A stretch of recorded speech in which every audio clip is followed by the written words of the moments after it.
সকাল বন্ধুরা, good morning. আজকে আমি রান্নাঘর থেকে গুড মর্নিং করছি আপনাদেরকে। নিশ্চয়ই আপনারা সবাই খুব ভালো আছেন। আবার একটি নতুন দিনে স্বাগতম সকলকে। খুব সুন্দরভাবে দিনটি কাটান। হ্যাঁ, আমি আজকে খুব সিম্পলের ওপরেই ব্রেকফাস্ট সেরে নিয়েছি আমরা দুজনেই। তারপর এই দেখুন একটা পাতলা ঝোল, আজকে তো স্যাটারডে, আজকে আমরা ভেজ খাই, তার জন্য একটা খুব পাতলা ঝোল বানাচ্ছি, সবজির ঝোল। এই দেখুন ঝোলটি ফুটছে। হ্যাঁ,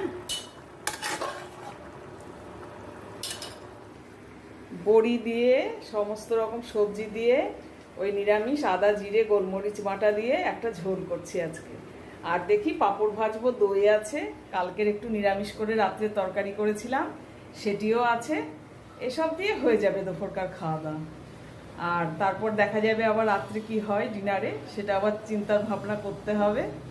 হ্যাঁ, আপনারা কি করছেন? এখন নিশ্চয়ই খুব ব্যস্ত।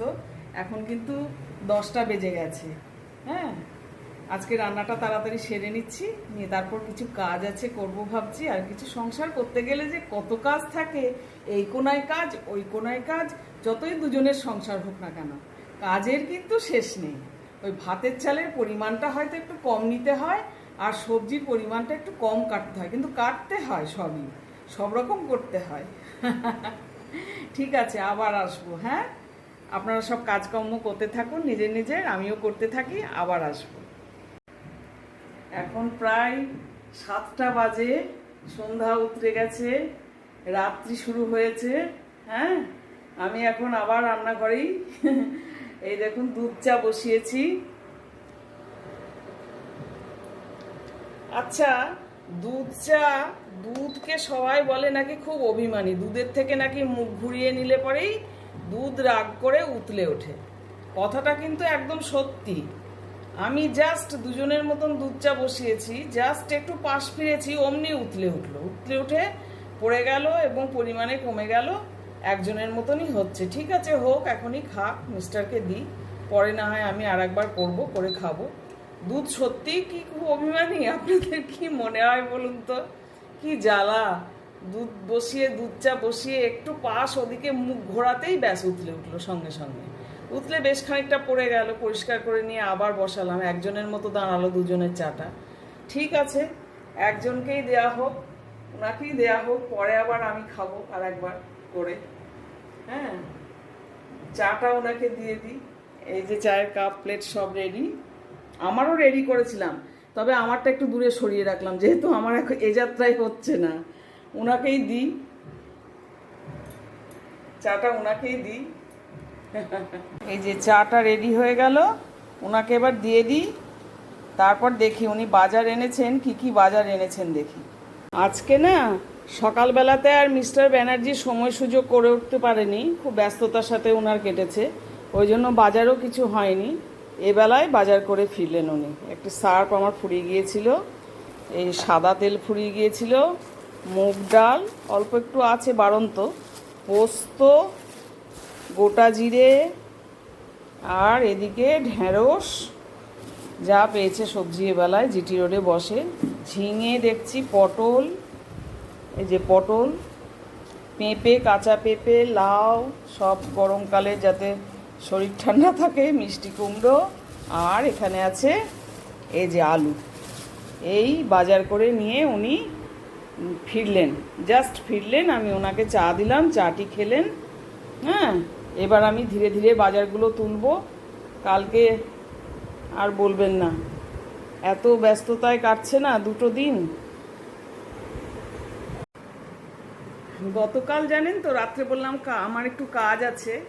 হ্যাঁ, কাজটা ভালোই ছিল। আমার ফ্রিজে খুব বরফ জমে যায়, এখানে তো কোম্পানির ফার্নিচার, কোম্পানির সব ফার্নিচারগুলো সবই কোম্পানির, বরাবরই আমাদের ফার্নিশড কোয়ার্টার দেয়, তা বরফ জমে যায় খুব। এবার সেই বরফ জমার জন্য সেই ভেতরে তো কিছু রাখা যায় না, একবারে পুরো বরফে ভর্তি হয়ে যায় যখন, মাসে একবার করে মিনিমাম মানে বরফটাকে ক্লিয়ার করতে হয়। তো সকালবেলায় সুইচটা বন্ধ করে দিতে হয়, তারপর সারাদিন বরফ, রাত্রি 10টা 9টা 9:30 10টা, ততক্ষণ পর্যন্ত কি কন্ডিশন দেখে তখন লাগতে হয় ফ্রিজের পেছনে, মানে বরফটা কতটা ছাড়ছে সেটা দেখে। সেই কাজটা কালকে করলাম রাত্রিবেলায়। হ্যাঁ, একা একাই করলাম সবটা, পুরো ক্লিন করা, ভেতর বাহির, হ্যাঁ, বরফের জায়গা সমস্ত মাজা ধোয়া করে সব রাখা হলো। মিস্টার ব্যানার্জি একটা কাজে এতই নিজস্ব কাজে এতই ব্যস্ত হয়ে পড়লেন, আমাকে একটু হেল্প করতে পারলেন না উনি। হ্যাঁ, আর ওই চটচাপা দিয়ে দিয়ে বা পুরনো কাপড় চাপা দিয়ে দিয়ে রান্নাঘরটা রাখি, কেননা জল গড়ায় তো সমানে, ফ্রিজের ওই বরফ গলা জলগুলো গড়ায়, সারাদিন গড়াতে থাকে। আর যত পুরনো কাপড় চোপড় সব আমি দিয়ে ওইগুলোকে মানে চেষ্টা করি জলটাকে মানে ইয়ে করার, না তো পা পিছলে পড়ে যাবো, আবার কোমর ভাঙবে তখন। খুব মহা মুশকিল। তারপর তো আজকে সকালবেলাতে এত ব্যস্ত উনি বাজার করতে পারেননি, হ্যাঁ, যার জন্য এখন বাজার করে ফিরলেন। এরপর বাজার দোকানগুলো সব তোলা হবে আস্তে আস্তে, মধ্যেখানে আরও একবার চা হবে। হ্যাঁ, চা পরে যদি উনি কিছু খেতে চান সেটা করে দেবো, খাওয়া যদি মুড়ি টুড়ি মেখে খেতে চান তাহলে দেবো। হ্যাঁ, এই হচ্ছে আমার কর্মকাণ্ড সারাদিনে।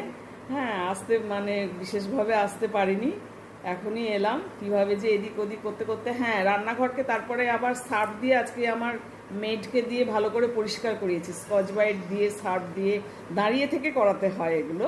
হ্যাঁ, খুব ভালো করে ঘষিয়ে পরিষ্কার করেছি, যার জন্য আমার আর ভিডিওর দিকে নজর ছিল না আজকে, যে সারাদিনে একটু একটু করে করি। হ্যাঁ, আমার মিস্টার বলে তোমার তো বেশ ভালোই, বেশ একটু সাজুগুজু করবে, করে বেশ ক্যামেরা করবে। আমি বললাম হ্যাঁ, আর বাকি কাজগুলো তো তুমি করে দাও, আমি সাজুগুজু করে খালি করি, ভিডিও করি আমি। এই শুরু হয়ে গেছে অলরেডি দুজনের মধ্যে, ভালোই তো। তাই বলবে বেশ সাজুগুজু করা হয়, একটু অন্যরকম হয়, ভালোই তো। আমার হ্যাঁ, খুব ভালো। যাই হোক,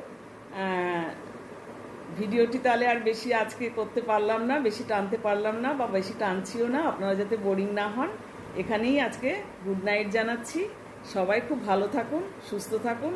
আর আলাপিমন পরিবারে আমি সবাইকে আহ্বান জানাচ্ছি, বারবার জানাচ্ছি, হ্যাঁ, একবার একটুখানি সাবস্ক্রাইব করুন, আর স্কিপ না করে করে যেটুকুনি আমি যেদিন যেটুকুনি দিতে পারি একটু দেখবেন কাইন্ডলি একটুখানি।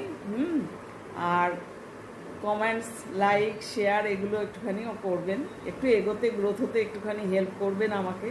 একটা আশা নিয়ে খুলেছি, হ্যাঁ, সে আশাটা যেন নিরাশা না হয়, সেটা একটুখানি দেখবেন। এই বলে আজকে কিন্তু আমি ভিডিওটি এখানেই ব্লগটি শেষ করলাম। আবার আরেকটি নতুন ব্লগ নিয়ে নিশ্চয়ই আসবো।